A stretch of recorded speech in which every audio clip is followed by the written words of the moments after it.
Welcome to another episode of Monster Monday from the Ready to Die channel. This series explores the design of a creature I have built for Pathfinder 2nd Edition. The stat block for this creature can be found over on the Monster Monday blog, as well as the Twitter and Discord, all of which are linked below. It feels like not too long ago I was recording my return from vacation, and now I'm back to do so again.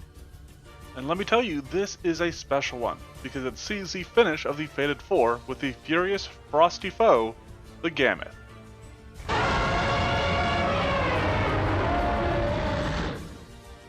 As its name suggests, this is a gamma-irradiated mammoth from the world of Monster Hunter and the last of the builds for the Fated 4. I had built Astalos at level 11, Mizusune at level 12, and Glavenus at level 14. While this may not have been necessary this escalation, I decided to fill in the gap and built this boreal beast at level 13. I did consider the animal typing for the Gammoth, but its description as a surprisingly intelligent creature influenced the usage of the beast trait instead. I also considered the cold trait, but it didn't quite fit the concept of the Gammoth, which led to me passing up on that idea. As big and beefy as the Gammoth is, it's only natural that it would use an extreme strength, as well as a high constitution, making for a tremendous tusk-touting tank to trounce your team. However, as large as the Gammoth is, she only uses a low dexterity, since the Gammoth is a rather slow and ponderous puffed up pachyderm. She uses a moderate wisdom, while her other mental ability scores are lower with a bestial intelligence of only -3. Matching our mighty mammoth's moderate wisdom is a moderate perception bonus, and the low light vision as well as the scent abilities are based off of the senses of the mammoth and other elephant-like creatures. The Gammoth is a bit of a grappler with a high athletics, but I wanted to include at least a low acrobatics as well, since the Gammoth travels icy and mountainous terrains, places that may necessitate it to maintain its balance. Rounding out its skills is survival, which also has a low value, and is influenced by the curious inclusion of the skill on other similar creatures. While covered in thick and shaggy fur, the Gammoth is a big target. This leads to a moderate armor class. Like I said, it's not hard to hit it, but getting through all that hide to deal anything is rough. I settled on this value as a balance between those two ideas. Matching this value is a moderate pool of hit points, and this might seem a bit strange. You might be wondering why I didn't go for a higher value when it only has a moderate armor class. Sure, it has immunity to cold, but it also comes with a weakness to electricity and fire damage, based on its weaknesses in Monster Hunter. So why only the moderate AC and HP? Well, you'll have to hang around just a little bit longer to find out. But there is a reason for it, there's a purpose, this I promise. Before we get to all that though, we have some other numbers to discuss, like the Gamma saving throws.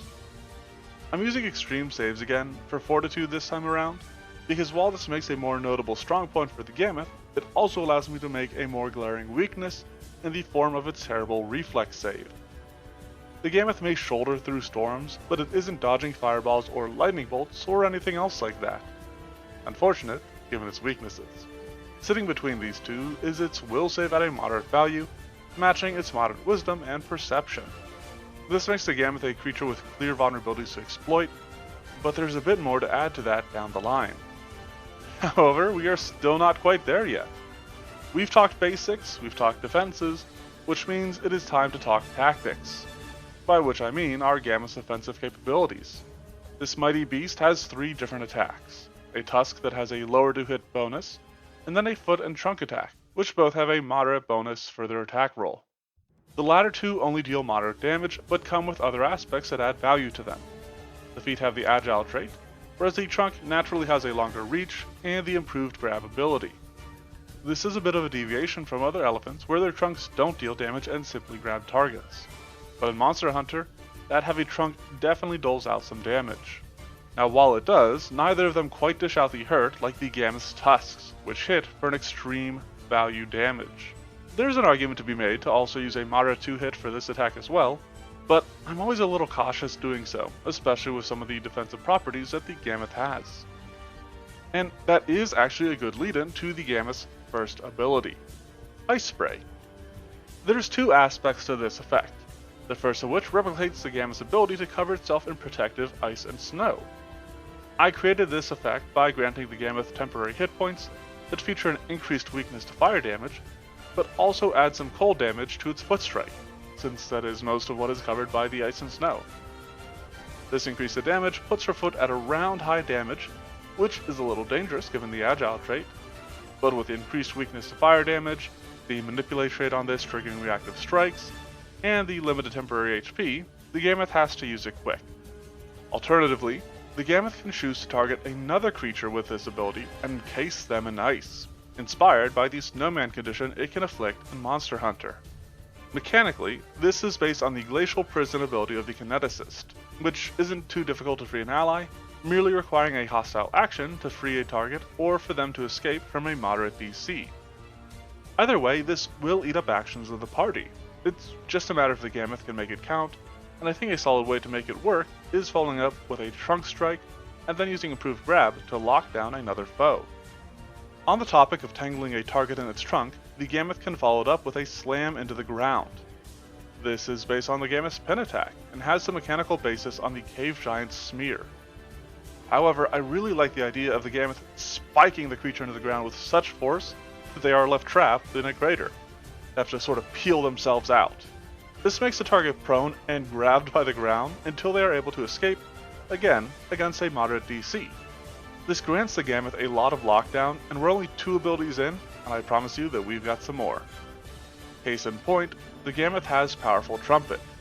I don't usually create abilities based off of the roars from Monster Hunter, but the Gammoth has a rather powerful one, and it meshed nicely with the natural trumpet of an elephant. This led to an area ability with a high DC that can inflict stun on a failure, and the fact that this is a single action makes it fairly potent, trading one but stealing many, and also putting this effect on a short cooldown to help balance it out. Now, in addition to all the ways that the Gammoth has of limiting the actions of its enemies, it also has a way to move enemies with its vacuuming trunk. I've made a few abilities like this, a few designs, and like I said the last time I think I made one of these, I think I've mostly figured it out at this point, because it's been rough making some of these. This is a single action, and the heroes affected by it have to make a save against an extreme DC. I've added a bit more punch, a bit more spice to this one, by having it pull enemies off their feet with the off guard condition or even the prone condition, but I do think it's still a balanced effect.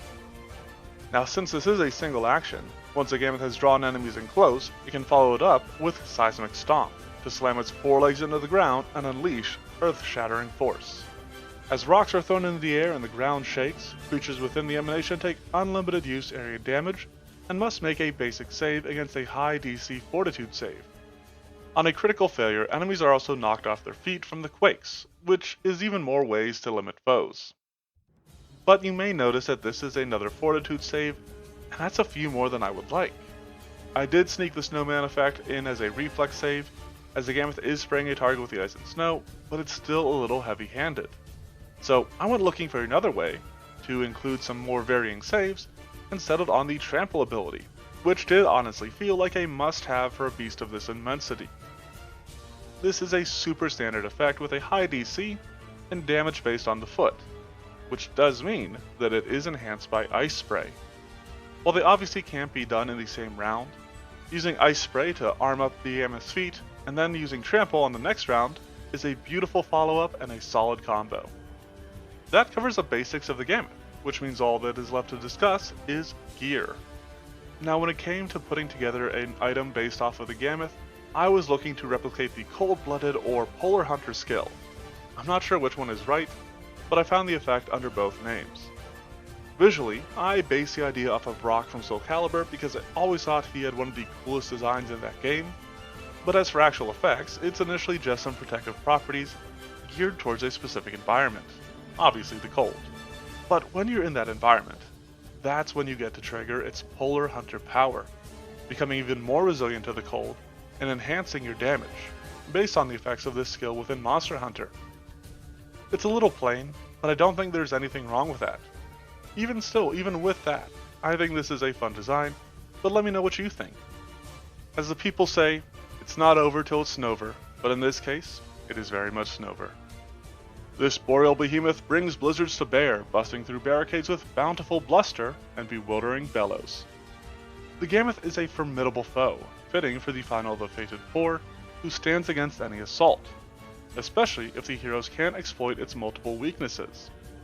It has a ton of ways to inflict crowd control, lining up or locking down enemies for a devastating tusk strike, or possibly setting up its allies. You may run the Gammoth as a lone wanderer in the snow, or maybe as a full herd, a veritable avalanche of tusks and trunks. But with that, folks, we have reached the end, both for this video and my vacations this summer. I've got no more vacations going on until October rolls around.